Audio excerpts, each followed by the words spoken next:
Hello, Royals and Rebels! Today I am ranking and reviewing all three of the San Diego Comic-Con exclusive Ever After High dolls. The only thing more unfortunate than the fact that there are only three of them is that I have zero of them. More on that later. Let me know how you would rank these dolls in the comments below. Third place goes to the evil queen who was and then wasn't. I was super excited when Raven considered becoming evil in Wonderland and then again in Dragon Games because embracing her powers and being the person that everyone expected her to be would make her life less complicated. Well, at least in the present. Like many fans, I expected a lot from this doll. Instead, we got her signature shoes but with one fewer color, this thick chunk of unblended bright blue eyeshadow, and a neon pink poison apple.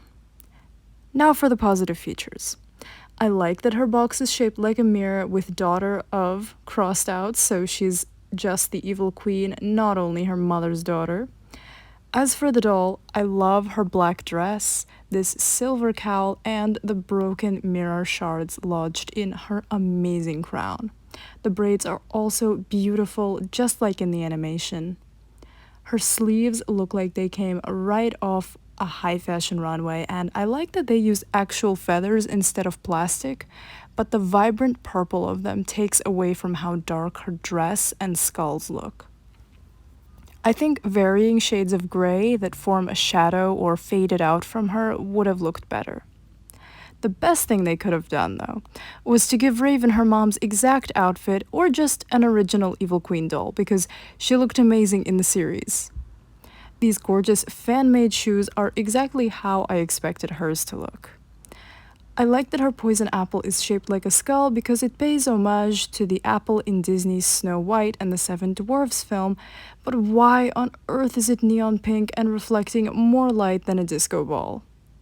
It's such an important element in the story. Dragon Games revolves more around this apple than the dragons or the games, so it should be matte red with a thick layer of black or white poison forming part of the skull's features.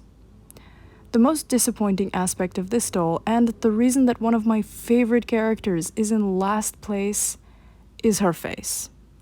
I appreciate the effort to give her 3D eyelashes, but everything else about her face is so plain except for this stamped-on 1970s eyeshadow to match her poison disco ball. She's supposed to look evil, and her face hardly differs from her signature doll's face. This artist showed the designers exactly how Raven should have looked. Her eyebrows are higher with stronger arches, she's wearing darker makeup that's actually blended, and giving us a sinister glare. I wouldn't be ranking her so low if she was an ordinary collector doll like the retail version that they released later on, but for over double the price I would have appreciated more attention to detail, which is exactly what we saw with the doll in second place, Cedarwood. I love that there was a consistent theme of the girls stepping into their destinies with a twist and strong storytelling at the heart of it, but someone please explain to me why Cedar has bright pink hair.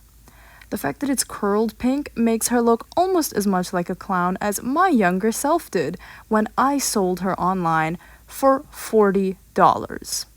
That's right, 40. I love the classical elements they included, like marionette strings that can actually be used to move her, and a beautiful stage for a box with exterior packaging being a red velvet curtain. The iconic cricket being on her controller shaped like golden branches is amazing too. The donkey ears look so silly, but they are part of her story, so I can't really critique that. Her nose looks great. I love that her wooden texture is emphasized here because it really sets her apart from all the other dolls and makes her look like a real marionette. Her hair, though, should have been brown and lavender like on her Hattastic doll because the pink feels completely out of place to me. I appreciate the story reference with the whale on her hat. Cedar's mouth and chin looking like they move separately is an amazing feature that could have only been better if they made it open and close, because her expression is quite comical right now. which is a great contrast from her beautiful artwork. I am in love with her puffy sleeves and these suspenders. The whole dress reminds me of traditional German dress, which is a bit odd since Pinocchio's story was written by an Italian author, but I like the combination of lederhosen and a Dirndl on her. Cedar's belt is also amazingly detailed, but it splinters in comparison with her shoes. These are epic. I've said it in at least 3 videos, and I will say it again. I love clocks. They add structure to our chaotic lives and look amazing.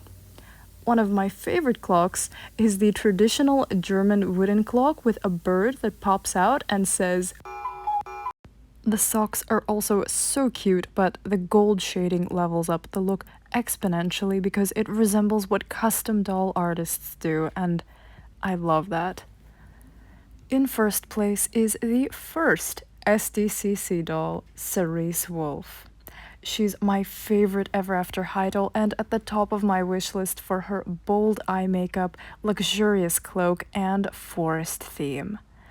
I love wolves, and the idea that Cerise is embracing the abilities that she inherited from her father after hiding her wolf ears and yellow eyes for so long.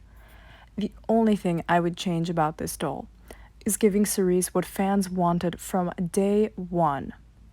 Actual wolf ears, not earrings. Her outfit is gorgeous with the cherry red and black patterns. The artwork on both boxes is absolutely breathtaking. The bark tree exterior here is incredibly photorealistic, and the inner box opens like an actual classic storybook. I would even consider keeping her in box because Cerise looks right in her element as she emerges from those beautiful trees. And with that, we reach the end of this ranking and review. If dreams do come true as their fairy tales lead us to believe, you'll see all of these dolls in my room when I film my next collection tour. The rankings continue with Monster High's SDCC dolls. If you enjoyed it, like this video and subscribe to ensure that you don't miss the next episode in this series.